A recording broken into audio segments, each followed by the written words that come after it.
kind of weird. Welcome to the Grandpa Deckard Show. I have to say it's not my favorite song of all time. It's just that I couldn't think of any other song that had anything to do with school buses. And that's what our story is about today, a school bus. So, 1975, I was 25, and Jean and I were living in my hometown of Mitchell, Indiana, the school bus capital of the world, or so it seemed sometime. If you head down south from Bedford on Highway 37, we knew we were home when we saw a field full of school bus chassis waiting for their bodies to be installed.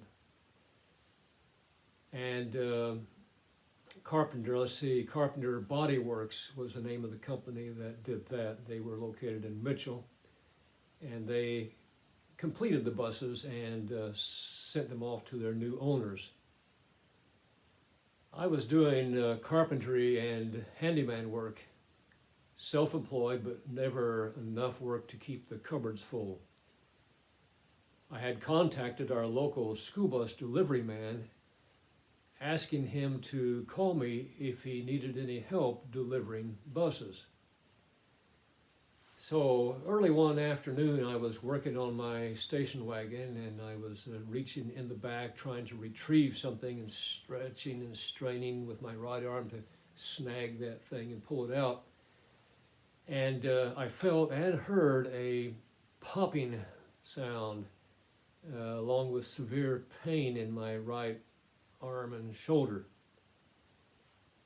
So I went inside. I found Jean in the house looking over our nearly bare pantry. Even if I had work now, I was certainly in no shape to perform that work. Well, we prayed for my shoulder and for work. And shortly after that, the phone rang. And it was the school bus man telling me that he needed drivers for a convoy to Milwaukee, a convoy of buses to Milwaukee. And that was to be the next morning, the very next morning. Well, I was still in great pain, but I couldn't say no.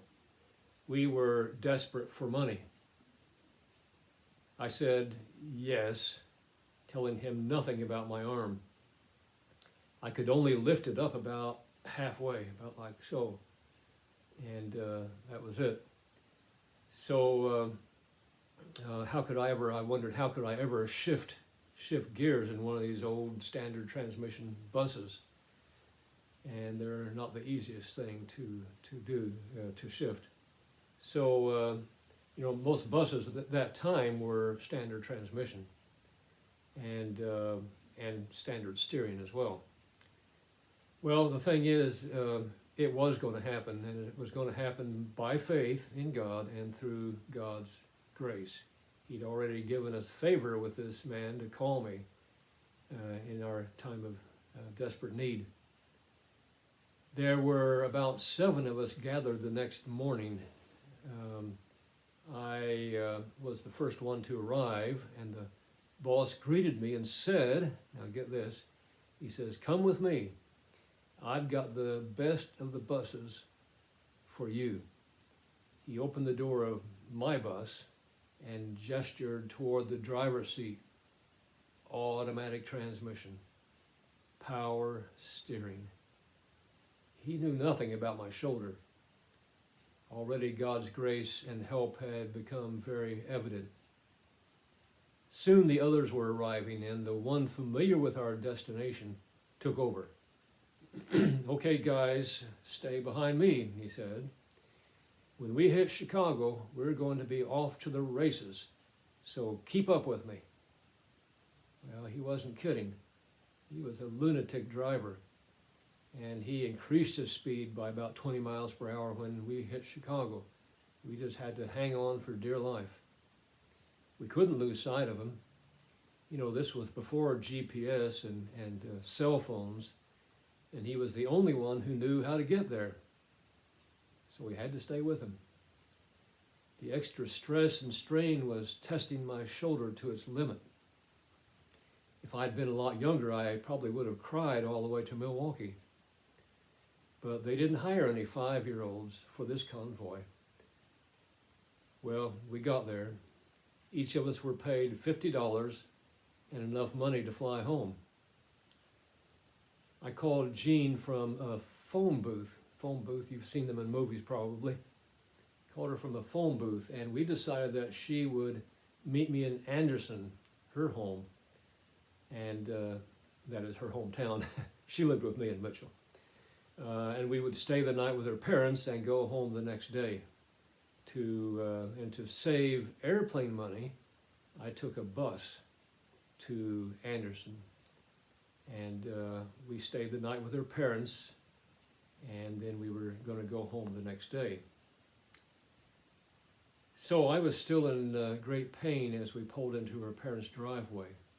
Winnie Fisher was excited about one of her favorite Bible teachers who was in town that evening and wanted us to go with her. All I wanted to do was lay down on my left side and rest. But God's plan was that I go, so I went. The man, the teacher, shared a lengthy message about having faith in God. And after his teaching, began praying for people. At one point he said, "There's a young man here tonight who's in a lot of pain in his right shoulder," and he touched his own body where my pain was, "and cannot lift his arm higher than this." Well, look at that. He says, "Come up here and let me pray for you." Well, Winnie, Jean's mom, glanced around the room quickly, and then she looked at me and says, "That's you, get up there." And that's the way she was. "Okay, that's you, get up there." And so I got up there and stood in front of the faith teacher, preacher. And now he asked me, he prayed for me, a very simple prayer. And then he laid his hand on me and laid his hand on my affected area and told me to lift my hands and both arms up to God in praise and worship. Well, until then, I couldn't do that. But I did. And instantly, 90%, I'd say, of my pain was gone, and I had a full range of motion. I could do all this.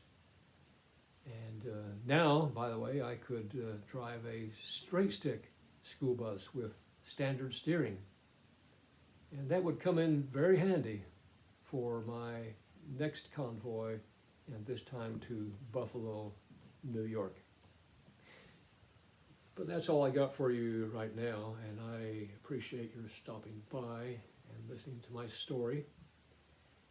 And I pray that God will bless you and take away your pain and sickness and just be healthy and strong in Jesus' name.